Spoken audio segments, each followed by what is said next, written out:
मतदान कर दिया है, अब क्या स्थिति देख रहे हैं?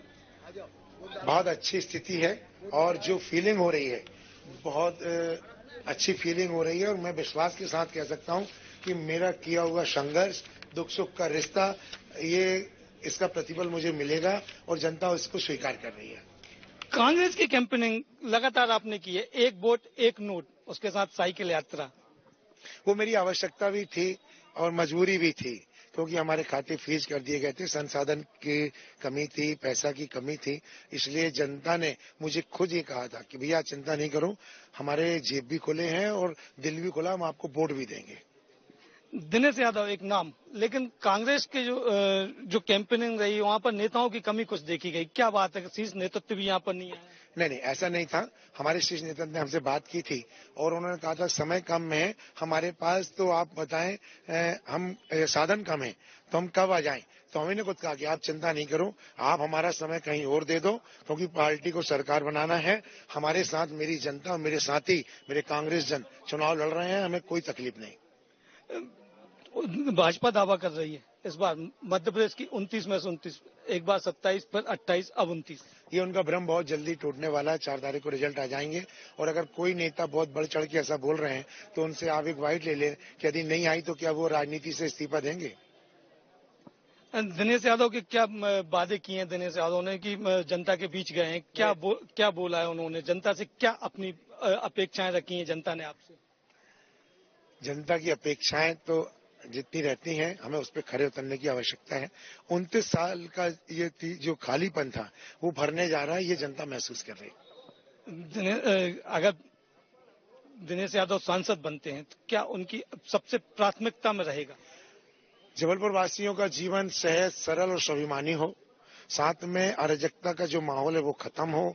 हमारे जितने युवा साथी हैं जो आज भीड़ बनाए चौरस्ते पे कहीं पानी के डबरे में खड़े रहते हैं, उनको रोजगार मिले और शिक्षा, युवाओं को शिक्षा सहज और सरल मिले और कोई माता पिता अपने फ्लैट में अपने घर में अकेले न रहे, उसके बच्चे यहीं रहें, यहीं काम करें, यहीं सर्विस दें, वो रहें, वो खालीपन न रहे, ये मेरा सोचना है और इसके लिए मैं काम करूंगा। इसके लिए क्या रोड मैप तैयार किया? रोड मैप है इसके लिए। अगर हमारे बच्चों को यहीं अच्छी शिक्षा मिलेगी तो वो बाहर पढ़ने नहीं जाएंगे, हमारे बच्चों को ये अच्छा रोजगार मिलेगा तो वो नहीं जाएंगे। बड़ी बड़ी कंपनियां जो आज इंदौर में बैठी हैं, कहीं जाके मुंबई में, कहीं दिल्ली में, पूना में बैठी हैं, वो कंपनियां हमारे शहर में रहेंगी। ऑटोमेटिक स्वाभाविक है जब यहाँ रहेंगे तो बच्चे अपने माता पिता के साथ रहेंगे। कम से कम अंत्येष्टि में तो कहीं ऐसा नहीं है कि वीडियोग्राफी से वो अंत्येष्टि देखें। मुझे बहुत तकलीफ होती है जब कोई मैं कई बार अंत्येष्टियों में गया हूँ बूढ़े माता पिताओं की, तो पता चली कोई वीडियोग्राफर में कर रहा है, लाइव चला रहा है, तो मैं सोचता हूँ क्यों चला रहे? तो बोले वो बेटा पूना में है, नहीं आ पाया, साधन नहीं मिल पाया, बेटा दिल्ली में है, नहीं कोई विदेश में है। ये मुझे बहुत तकलीफ देता है। मैं चाहूंगा कि मेरे जो युवा हैं वो अपने माता पिता के साथ रहें। कोई संदेश देना चाहेंगे अभी? संदेश यही है कि सभी को मतदान करना चाहिए और प्रजातंत्र की रक्षा करना है, बाबा भीमराव अम्बेडकर के संविधान की रक्षा करना है, तो आपको देश की रक्षा भी करना है। आप अपने मत का उपयोग करें और कांग्रेस का इतिहास आपके सामने है। कांग्रेस ने कभी बनावटी, कभी सत्ता शासन नहीं किया, न कभी डर और भय का शासन चलाया। आप स्वतंत्रता से अगर जीवन जीना चाहते हैं, व्यापार करना चाहते हैं, स्वाभिमान से रहना चाहते हैं तो आप कांग्रेस को वोट करिएगा।